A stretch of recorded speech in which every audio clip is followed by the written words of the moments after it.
नमस्कार विद्यार्थी मित्रांनो, मी प्रदीप अवचार तुमचं सर्वांचं स्वागत करतो। बघा, आपल्याकडे एक प्रश्न आहे की जो एमपीएससी कंबाइंड ग्रुप बी च्या 2023 च्या परीक्षेमध्ये प्रश्न विचारण्यात आला होता। तर प्रश्न काय होता की the underline verb in the following sentences belong to the types of verb called रिकामी जागा आणि रिकामी जागा रिस्पेक्टिव्हली। म्हणजे काय आहे की आपल्याला बघा दोन वाक्य दिलेले आहेत, त्या वाक्यामध्ये क्रियापद अंडरलाइन केलेले आहेत आणि त्या अंडरलाइन केलेल्या क्रियापदाचा आपल्याला काय ओळखायचा आहे, प्रकार ओळखायचा आहे। तर आता बघा पहिलं काय होतं, प्लीज बॉईल द वॉटर। आता हे जे आहे ना आपलं जे सेंटेन्स आहे ना याच्या मध्ये बघा हे जे आज्ञार्थी वाक्य आहे, आता याच्यामध्ये जे बॉईल आहे ना हे आपलं काय क्रियापद आहे, क्रियापदाचा कुठला फॉर्म आहे, फर्स्ट फॉर्म आहे। पण याच्यानंतर काय येते की द वॉटर म्हटलेलं आहे, हे वॉटर काय आपलं नाउन आहे। आता आपल्याला माहित आहे क्रियापदानंतर जर एखादं नाउन येत असेल किंवा जो पार्ट असेल ना त्याला आपण काय म्हणतो, ऑब्जेक्ट म्हणतो।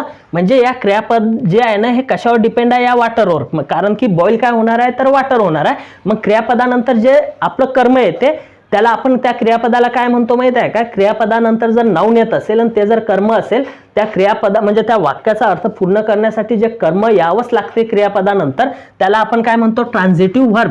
म्हणजे हे काय झालं आपलं ट्रान्झिटिव्ह वर्ब, बॉईल इथं काय झालं ट्रान्झिटिव्ह वर्ब। आता बघा दुसरं वाक्य काय होतं, द वॉटर इज बॉइलिंग। बघा इथं हेल्पिंग वर्ब आणि त्याच्यानंतर हे मेन वर्ब आहे। आता हे मेन वर्ब आहे पण याच्यानंतर कुठला ऑब्जेक्टच नाही आलेला आहे तरी सुद्धा वाक्याचा अर्थ पूर्ण होतो। मग जर का क्रियापदानंतर एखादा ऑब्जेक्ट येतच नसेल, नाउन नसेलच काही, तर मग त्याला आपण काय म्हणतो, इंट्रान्झिटिव्ह वर्ब। म्हणजे बॉइलिंग हे काय झालं आपलं इंट्रान्झिटिव्ह वर्ब।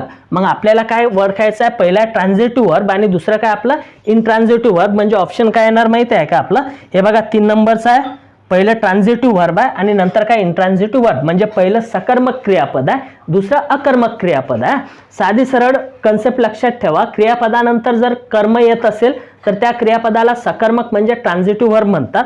क्रियापदानंतर कर्म येत नसेल तरी सुद्धा वाक्याचा अर्थ पूर्ण होत असेल तर त्याला अकर्मक क्रियापद असं म्हटलं जाते, म्हणजे इंट्रान्झिटिव्ह वर्ब म्हटलं जाते। ठीक आहे, अशात जे आहे ना हा बघा कंबाइंड ग्रुप बी 2023 च्या आल्या प्रश्न विचारलेल्या आहे परीक्षेला। ठीक आहे, तर बघा अशाच नवीन नवीन ट्रिक शिकायच्या असतील, हे शॉर्ट व्हिडिओ तुम्हाला भरपूर जे आहे ना भरपूर एक्झाम मध्ये तुम्हाला फायदा होणार आहे। नवीन असणाऱ्या विद्यार्थ्यांनी चॅनलला सबस्क्राईब करा, व्हिडिओ आवडला तर नक्कीच लाईक करा, मित्रांमध्ये पण शेअर करून सांगा। सर्वांचे खूप खूप धन्यवाद माझा व्हिडिओ बघितल्याबद्दल।